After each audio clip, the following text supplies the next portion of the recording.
phone કરીને એમ ના કહેતી કે નહીં વાગ્યું એમ ખબર પડી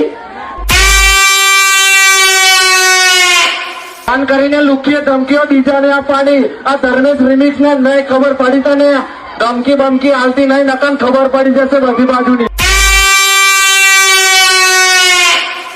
પણ ચેલેન્જ શોખ હતો ને આપવાનો હવા નીકળી ગઈ ને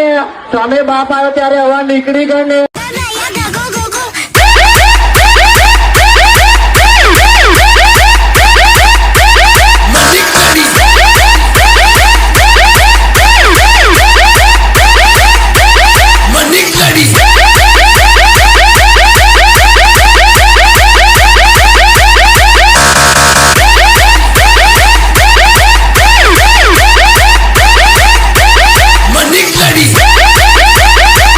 મને કહેવાય જય માડી પ્લસ નો પાવર ફાટીને હાથમાં આવી ગયો ને